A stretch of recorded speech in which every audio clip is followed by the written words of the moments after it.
The snow fell softly on the morning of January 17, 1946, across the Bavarian countryside near Nuremberg. The air smelled of coal smoke and damp stone, carried on winds that had once trembled with the roar of panzer engines and the thunder of Allied bombers. In the courtroom of the Palace of Justice, flashbulbs popped like distant artillery as the world watched the architects of the Third Reich answer for their crimes. But beyond those stone walls, in the farmlands and forests and shattered cities of occupied Germany, another transformation was already underway, one that would reshape the very soul of Europe for the next 75 years. American soldiers stood guard outside requisitioned Wehrmacht barracks that still bore the eagle and swastika emblems, now hastily painted over with white stars. They patrolled airfields where Mi-109s once scrambled against flying fortresses, fields now crowded with C-47 Skitrans and the first lumbering C-54 Skymasters that in mess halls heated by potbelly stoves. GIs ate powdered eggs and canned hash while German children pressed their faces against frosted windows,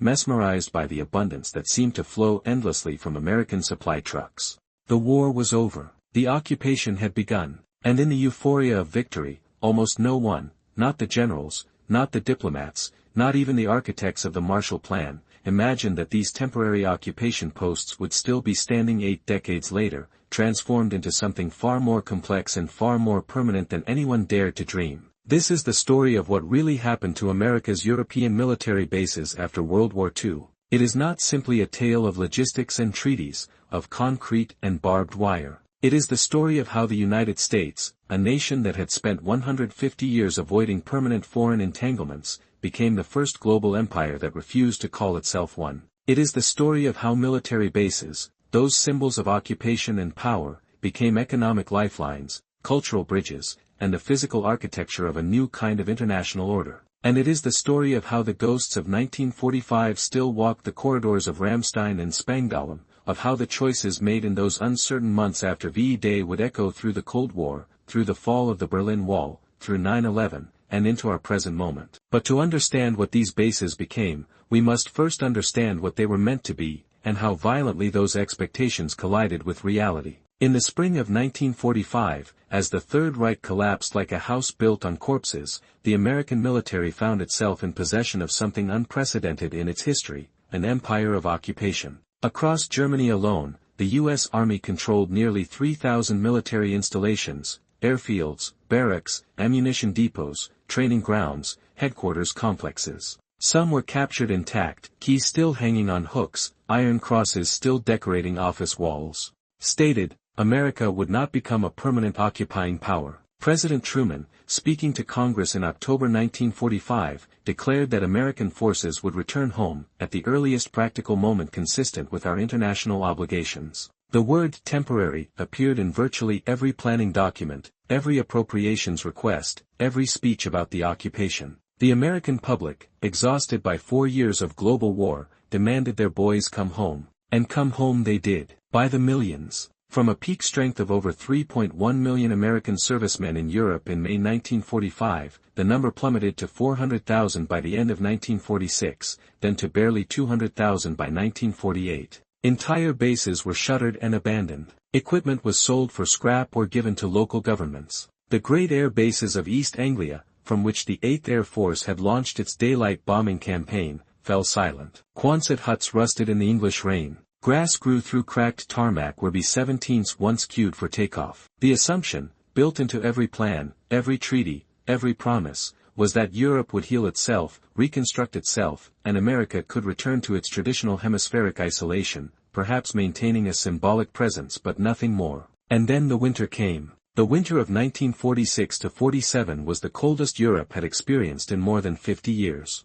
Temperatures plunged to -20 Celsius. Rivers froze solid. Coal supplies, already devastated by war damage to mines and railways, proved catastrophically inadequate. In Germany, in France, in Britain, people burned furniture to stay warm. They burned books. They burned rubble. In the British occupation zone, civilian caloric intake dropped below 1,000 per day, less than the official Nazi ration for forced laborers. Children developed rickets. Tuberculosis spread through refugee camps. Black markets flourished while legitimate commerce withered. The European economy, struggling to recover from 6 years of total war, seized up completely. American commanders watched in growing alarm as the society around their bases began to disintegrate. The reports that flowed back to Washington painted a picture of potential catastrophe, political instability, mass starvation, communist agitation, possible revolution. General Lucius Clay, the military governor of the American zone in Germany, warned that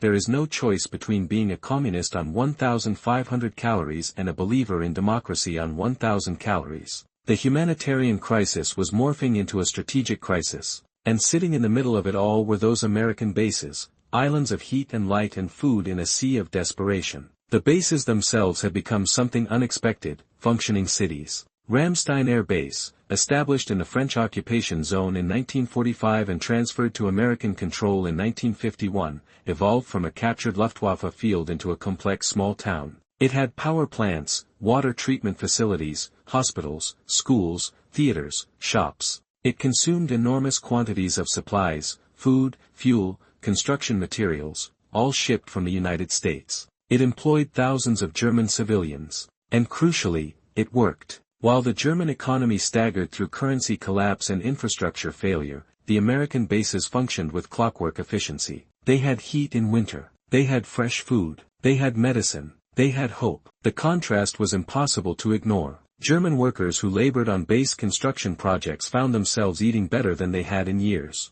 They took home tools and materials that were abundant on American bases but impossible to obtain on the civilian economy. The spillover effect rippled through local communities. A mechanic who learned to service American Jeeps could find work anywhere. A secretary who learned English and American office procedures became invaluable to the reconstruction effort. The bases were not just military installations. They were functioning examples of American industrial and organizational capacity dropped into the heart of a shattered continent. And they were noticed in Moscow. On March 5, 1946, in a gymnasium in Fulton, Missouri, Winston Churchill delivered one of the 20th century's most consequential speeches. An Iron Curtain, he declared, had descended across Europe, dividing the continent between Soviet-dominated East and democratic West. Stalin's response was swift and predictably hostile. But what shocked Western observers was not Stalin's rhetoric but his actions. Soviet forces, which had been expected to withdraw from their occupation zones just as American forces were withdrawing, instead consolidated their control. Elections in Poland, promised at Yalta, were rigged. Democratic politicians in Hungary and Czechoslovakia were arrested or driven into exile. In Germany's Soviet zone, industries were systematically dismantled and shipped east as reparations. The puppet states of Eastern Europe were being locked into place. The Americans faced a strategic question for which their entire national history had left them unprepared. How do you project power permanently without becoming an imperial power? The British and French models, formal colonies, permanent garrisons, direct rule, were politically unacceptable to American voters and ideologically incompatible with American self-image. The Soviet model, puppet governments backed by secret police and military threat, was precisely what America opposed. What emerged instead was something genuinely new, a system of semi-permanent military bases on the territory of sovereign allies, maintained by treaty and mutual consent, serving as both defensive bulwark and economic engine. The Berlin airlift of 1948-49 crystallized this transformation. When Soviet forces blockaded West Berlin in June 1948, attempting to starve the Western powers out of the divided city, the United States responded not with military force but with an unprecedented logistics operation. Using bases across West Germany as staging points, American and British aircraft flew 200,000 sorties over 11 months, delivering 2.3 million tons of supplies, food, coal, medicine, everything a city of 2.5 million people needed to survive. Planes landed at Tempelhof Airfield every 3 minutes around the clock. The operation required complex coordination between multiple bases, each playing a specialized role in the supply chain. Rhine-Main Air Base became the primary cargo hub. Wiesbaden served as the airlift headquarters. Celle and Fassberg handled tactical operations. The bases were no longer isolated installations, they were nodes in an integrated system. And the system worked. Stalin, faced with the choice of shooting down American cargo planes and risking World War III or backing down, lifted the blockade in May 1949. The lesson for Western Europeans was unmistakable. American military presence was not occupation but protection. The bases were not symbols of conquest but guarantors of freedom. The narrative shifted. What had been intended as temporary occupation infrastructure was reframed as permanent defensive architecture. The formal structure that emerged from this transformation was the North Atlantic Treaty Organization, established in April 1949. NATO codified what had evolved organically over the previous 4 years. A permanent American military presence in Europe, embedded in a multilateral alliance structure that obscured the reality of American dominance while making that dominance acceptable to European sovereigns. The bases became NATO bases, flying NATO flags, hosting NATO exercises, serving NATO strategic objectives. The legal fiction was that they belonged to the alliance. The practical reality was that they were American-built, American-funded, American-operated facilities on which the entire European defense architecture rested. The numbers tell the story of this permanent commitment. Far from continuing the drawdown of 1945 to 48, American force levels in Europe stabilized and then expanded. By 1953, the United States maintained approximately 400,000 military personnel at over 1,200 bases and installations across Europe. This included major air bases like Ramstein, Spangdahlem, and Lakenheath, army bases like Grafenwehr and Hohenfels, logistics hubs like Bremerhaven, communication centers, intelligence facilities, nuclear weapons storage sites. The infrastructure investment was staggering, billions of dollars in 1950s money, equivalent to hundreds of billions today. Family housing was constructed by the thousands of units. Schools were built. Hospitals expanded. The bases became permanent American towns on European soil. What the German civilians had noticed in 1946, the sheer material abundance of American military operations, was now systematically deployed as both strategic advantage and political tool. American servicemen stationed in Germany received the highest quality equipment, the best housing, the most generous leave and recreation benefits. The contrast with Soviet forces in East Germany, who lived in Spartan conditions and were largely isolated from the local population, was deliberate and carefully maintained. Every American base became a showcase for American prosperity, American technology, American way of life. German workers employed at these bases. And by the mid-1950s, tens of thousands of Germans worked in various civilian capacities on American installations, saw this abundance firsthand. They earned good wages. They learned marketable skills. They became stakeholders in the American presence. The economic impact extended far beyond base employment. American military spending in Germany alone exceeded $1 billion annually by the mid-1950s. Local businesses catered to American servicemen and their families. German companies supplied everything from construction materials to food services. The city of Kaiserslautern, adjacent to Ramstein Air Base, transformed from a war-damaged provincial town into a thriving center of commerce. K-Town, as American servicemen called it, developed an entire economy built around the base: English-language newspapers, American-style restaurants, shops accepting dollars, nightclubs playing American music. Similar patterns repeated across Europe wherever major American bases were located. But the bases served functions beyond economics and politics. They were the physical infrastructure of nuclear deterrence. By 1955, the United States had deployed tactical nuclear weapons to Europe, stored at specialized facilities integrated into the base network. The details were classified, but the reality was an open secret. Nuclear warheads were stored at sites like Buchel Air Base, guarded by American personnel, ready to be loaded onto aircraft in the event of Soviet aggression. The strategy of massive retaliation required forward-deployed nuclear capabilities, and the European bases provided the platforms and infrastructure for this deployment. F-100 Super Sabres and later F-4 Phantoms sat on alert at bases across West Germany, ready to deliver nuclear strikes against Warsaw Pact targets. The presence of these weapons fundamentally altered the relationship between the bases and their host nations. The bases were no longer simply military installations. They were potential targets. During the Berlin Crisis of 1961 and the Cuban Missile Crisis of 1962, residents living near American bases in Germany understood with terrible clarity that they lived at ground zero of a potential nuclear exchange. Yet rather than demanding the bases be removed, most Germans supported their presence. Polls throughout the 1950s and 60s showed majority support for the American military presence, even as anti-nuclear protests gained strength. The calculus was cold and pragmatic. The bases made Germany a target, but they also made Germany too valuable to abandon. They were the guarantee that America would not retreat from Europe again, as it had after World War I. The bases were hostages to mutual survival. This Baroque arrangement, foreign military bases on sovereign soil, nuclear weapons deployed but not formally acknowledged, an entire defense architecture built on layers of treaties and classified agreements, required constant maintenance and negotiation. Status of forces agreements governed everything from criminal jurisdiction to tax exemptions to environmental regulations. When American servicemen committed crimes off base, who had jurisdiction? When American aircraft noise disturbed German communities, who adjudicated complaints? When base activities contaminated groundwater, who paid for cleanup? These questions generated thousands of pages of legal documentation and endless negotiations between American military authorities and European governments. The bases became test cases for a new kind of sovereignty: pooled sovereignty, negotiated sovereignty, sovereignty that existed in layers and exceptions rather than absolute territorial control. They foreshadowed what Europe itself would become with the European Union,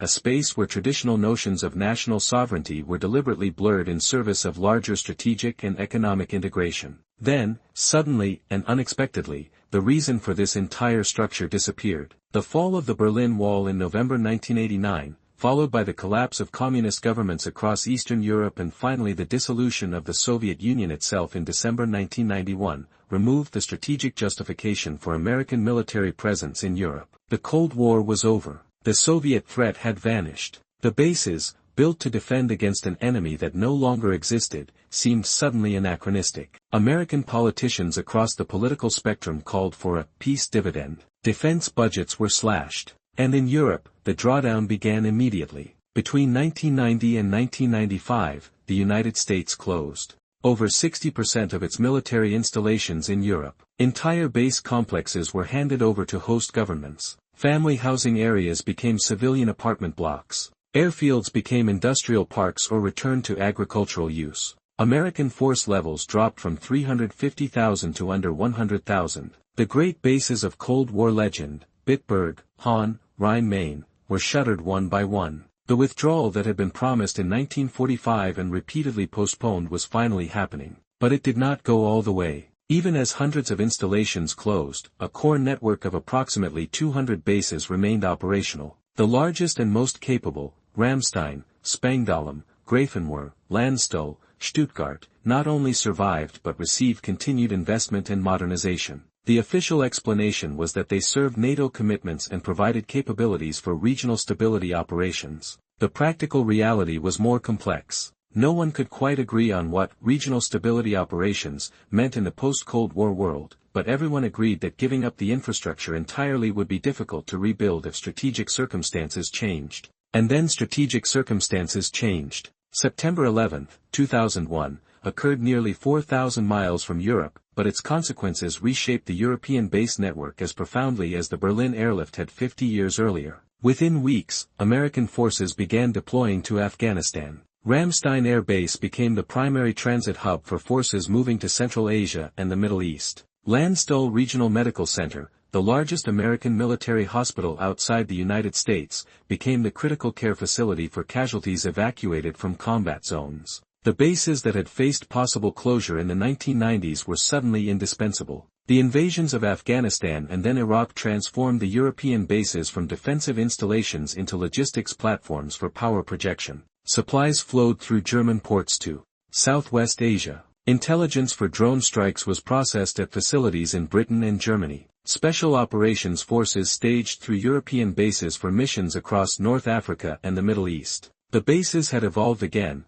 no longer frontline positions in a confrontation between two superpowers, but rather hubs in a global network supporting counterterrorism operations across multiple continents. This new role generated new controversies. The CIA's Extraordinary Rendition Program used European bases as transit points for suspected terrorists being transferred to secret prisons. The National Security Agency's surveillance programs intercepted communications through facilities on European soil. Drone strikes in Pakistan and Yemen were coordinated from Ramstein, raising legal questions about German complicity in extrajudicial killings. The European public, which had largely accepted American bases as protection against Soviet aggression, was far more ambivalent about American bases as infrastructure for Middle Eastern interventions. Yet the bases remained, and the investments continued. Ramstein underwent a billion-dollar expansion. A new consolidated headquarters for U.S. Army Europe was constructed in Wiesbaden. The missile defense sites in Poland and Romania, justified as protection against potential Iranian missiles.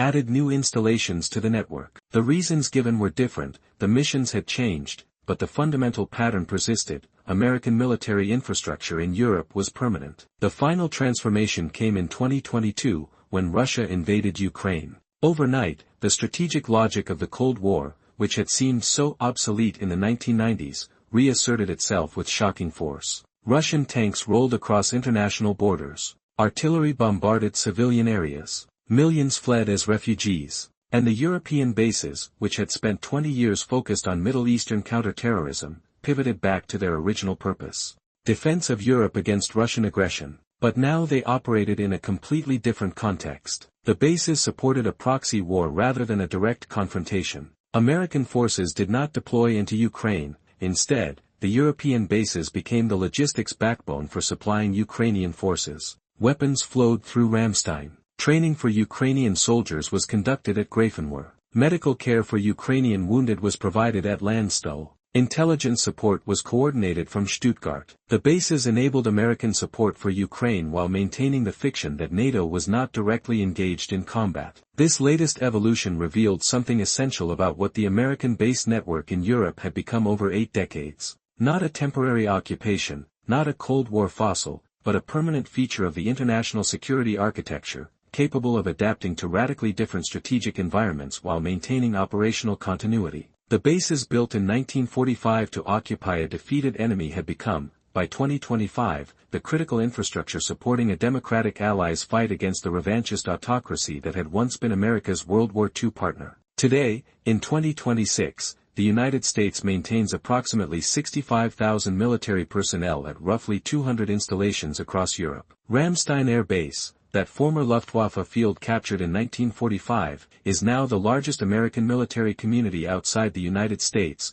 home to over 50,000 American military personnel, family members, and civilian employees. Its passenger terminal processes 500,000 travelers annually. Its hospital treats 180,000 patients per year. Its schools educate thousands of American children. It is, in every meaningful sense, a permanent American city on German soil. The economic impact remains substantial. Local German employment at American bases totals approximately 30,000 workers. American military spending in Germany alone exceeds $5 billion annually. Communities adjacent to major bases have become economically dependent on the American presence. When the United States threatened to withdraw forces from Germany during the Trump administration's confrontations with NATO allies, local German officials lobbied frantically for the bases to remain. But the bases are no longer just about economics or even security. They have become something stranger and more profound. Monuments to a particular vision of international order that emerged from the ashes of World War II. They embody the idea that security can be collective, that sovereignty can be shared,